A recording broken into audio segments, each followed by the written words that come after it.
Welcome to Lunch Money. Coming up, how much will the national insurance cut save you?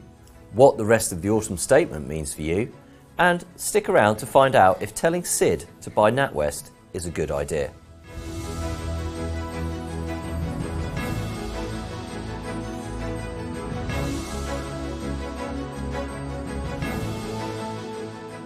Hello, I'm Simon Lambert. And joining me on today's Lunch Money is This Is Money's Lee Boyce and Victoria Scholar from the show sponsor Interactive Investor. Lee, the autumn statement yesterday saw Jeremy Hunt swap his stern school teacher role for a bit of a crowd pleaser with a tax cut. That was the rabbit out of the hat was a 2p cut to national insurance rather than a 1p cut. Why was this a surprise? Well, Jeremy Hunt isn't typically a rabbit out of the hat kind of guy, is he? I mean, he's a safe and steady pair of hands, and I think that people were taken a little bit by surprise with the national insurance cut that was announced. There was lots of kite flying ahead of this autumn statement, more so I would say than usual. Lots of things that might be in it, might not be in it, and things that just simply appeared that we weren't fully expecting. But the nub of it is there were murmurs of some sort of tax cut coming in the autumn statement. We just didn't know what form it was going to take. So he's chosen to cut national insurance from 12p to 10p rather than cut income tax. How much is this going to save people? So that's going to come in effect January the 6th, which is important to note because it's not going to be in the new financial year. He's bringing in rules to get this in quicker. It's on earnings between £12,570 and £50,270. It's going to, 27 million workers are going to see a typical saving of £450. If you're on a £50,000 salary, that's going to be more like £750. But there's a big tax sting workers are feeling all the way up until the end of this decade. And what's going on there? This is the bit where he's giving with one hand and taking away with the other, isn't it? Well, that's been the argument of this cut and will be the argument for days, weeks to come. The fact that the income tax thresholds have been frozen and will remain frozen until 27-28, there were kind of murmurings that perhaps that would improve because it had gone up with inflation. For example, that £50,270 40% tax bracket would be more like £60,000. It's hooking in far more workers into that tax bracket, something like 9 million versus 4.4 million when this freeze was announced in 2021. So a lot more workers are getting clobbered with that higher tax rate. And so you could argue that, yes, we've got the national insurance cut. Yes, that's great. Any kind of cut, great to put more pound in your pocket. But we are seeing higher taxes. People are going up that earning ladder and getting more of their pay taken away. So that is the argument. And one of the tax experts said that the NI cuts will put £2.68 per week, typically a typical worker, back into their pocket. And £2.68 doesn't sound as impressive as a cut from 12% to 10% in national insurance. So it's all down to individual circumstances. But the real thing about this is this stealth tax is going to rake in something like £50 billion a year extra for the government. And that is going to be one of those hot political footballs, I'm sure, that is just going to keep being kicked and kicked and kicked. Thank you, Lee. We'll come back to you for a rundown of what else happened in the autumn statement later. Victoria, Mr. Hunt said this was a plan for growth. The OBR didn't necessarily fully agree with him, looking at the charts that they produced. What did the Office for Budget Responsibility say? Well, it's downgraded growth, unfortunately, both for next year and the year after, quite significantly for the year ahead by more than half. So previously it was anticipating growth in 2024 of 1.8%.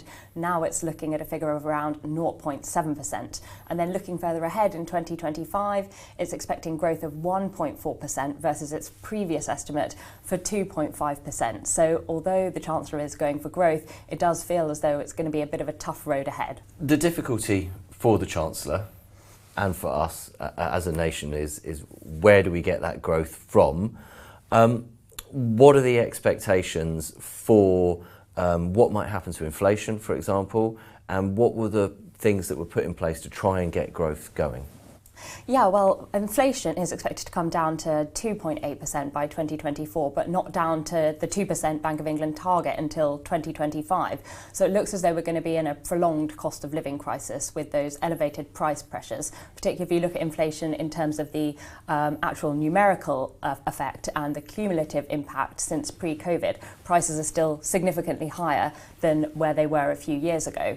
Now, of course, the Bank of England has been tightening monetary policy. We're now at or close to the peak of the rate hiking cycle. So hopefully we'll see some easing next year, which could potentially help to boost spending and boost investment.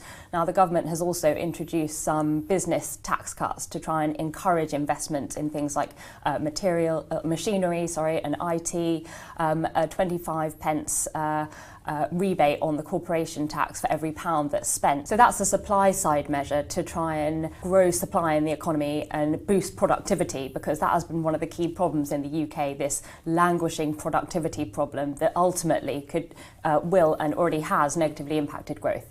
One of the ways that the Chancellor wants to try and get us a bit more excited and give the stock market a bit of a boost, he said, is he wants to tell Sid to get investing again. This is talking about a potential NatWest share sale. Yeah. What's he going on about here?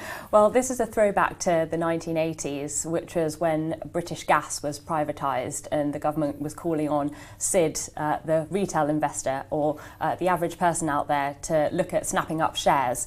Now, the government wants to try and encourage potentially people to invest in NatWest, because the Treasury still has a 39% stake in the lender, which is a legacy dating back to 2008 during the financial crisis, when RBS, its previous name, was bailed out by the government. So it's looking at trying to drum up support and interest in NatWest shares. Removing the slightly complicated bit where the Chancellor is actually offering to sell a stake in a bank that we already collectively own as taxpayers back to us, we'll gloss over that bit.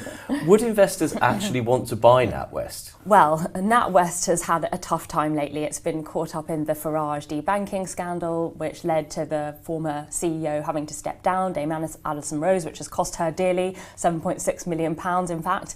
But the shares are down about 25% in the last 6 months. So essentially, this is a stock that's on sale.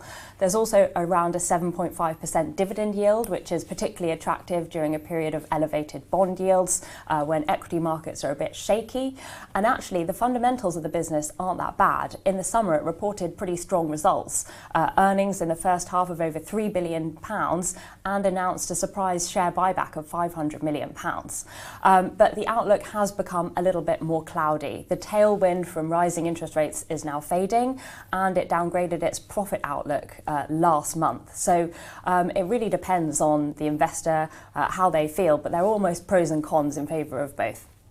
And with something like this, where you can actually go buy those shares right now, as you said, on the open market as an investor at a discount to what they were trading at a year ago, it makes it quite complicated, doesn't it? Because the government then has to give us some kind of special offer in order to get us to go buy through its share sale. So would that mean offering NatWest shares at a price that's even lower than the market's offering, perhaps? I imagine it probably will have to be that, because like you say, otherwise investors can just go out and buy them in the open market.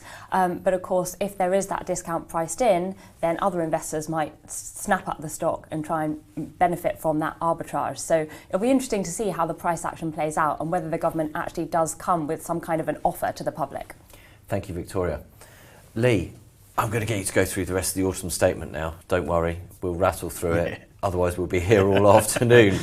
There was a few other things in there. First up, ISAs. We talked about this on Lunch Money last week, prospective changes. What happened? Can we claim this as a lunch money victory early doors, that the ISA system's been sort of uncomplicated? I think we can definitely claim this as a lunch money victory. Do it right now. So the key thing to this, the main thing of this is currently when you have a financial year, you have a £20,000 allowance and you can only open up one cash ISA and one stocks and shares ISA. So the barrier to kind of moving your money around, it becomes a little bit more difficult. It's not as fluid as it is on the open market. So you can, from April, have open as many as you like. I mean, I wouldn't recommend opening 20,000 with £1, but you could be able to test out different stocks and shares providers, for example, have your cash in different pots, different providers and that kind of thing. So that was the key one, but there's been no change to that £20,000 allowance. So that is remaining the same as it has done for the last 7 years. So a shake-up, but not a shake-up on allowances. Okay, and then next up we've got the pensions triple lock. The government managed to stick to its promise. Yes. It couldn't possibly have broken it this time round, could it? It's already broken it in the past. Exactly, yeah. There was no chance of this one, I don't think. This is going to go up from 8.5% state pension. So essentially it's been wage growth that's done it this year as part of the pledge.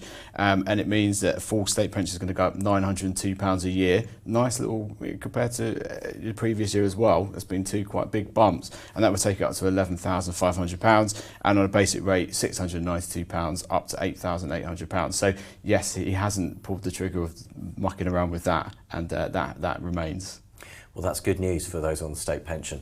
And now moving on to some tax cuts that we didn't get. Okay, first up, insurance premium tax. Again, we talked about this on Lunch Money. It's a stealth tax. Unfortunately, this isn't a victory for the show.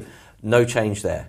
Yeah, I've had a feeling that they might tinker with this a little bit. We've seen insurance costs go through the roof this year, both especially home insurance and car insurance. So anything that would have helped bring that cost down, I think would have really helped households out. But it remains at 12%. It's remained there since 2017. IPT is levied on insurers, and what happens is insurers clobber households mainly with that, and it adds £264 to household bills each year. But chose nothing to do with that, and it's going to rake in £8 billion this financial year, and that will rise to something like close to £9 billion within a few years. So that's again another one to watch. There will be growing pressure, I would imagine, to get that rate lowered. £264, aka more than half a national insurance cut. From this point on, we'll measure everything in national insurance cuts. Yeah. And now on to another big one, inheritance tax. Not that many people pay it, but it's very, very unpopular. About a week ago, it seemed almost certain that the rate was going to get cut, but nothing happened. Why no IHT cut? So 4% of people pay this, and it's one of those taxes that people just really, on the whole, don't like. This was a massive kite. I felt like this was the kitiest of kites that was being flown from the top of a hill, and it was everywhere. And it felt like this time last week, this was nailed on certainty that something was going to happen. There was going to be some sort of shake-up. Perhaps 40% tax would be reduced, but that hasn't happened. It's been totally cut down, that kite. It's been chopped down, snipped up, and thrown into the bin, probably for budget next year, where it will rear its head again, no doubt. But the real takeaway from this is that in 2022-23, £7.1 billion. That bill keeps growing. That's the annual take for IHT. That's going to be up to £9.8 billion on a current trajectory, according to the OBR, by 2028-29. More and more people are getting hooked into this. House prices have grown. That's been a massive factor, London, the South East especially. And I think that will be another one that will just keep rearing its ugly head. But we'll see. An argument that's not going to go away. No. Okay, that's all for today's Lunch Money. Thank you very much for watching. You can watch more episodes at thisismoney.co.uk/Lunch Money or on This Is Money's YouTube channel. And don't forget to join us for the next show on Tuesday. Goodbye.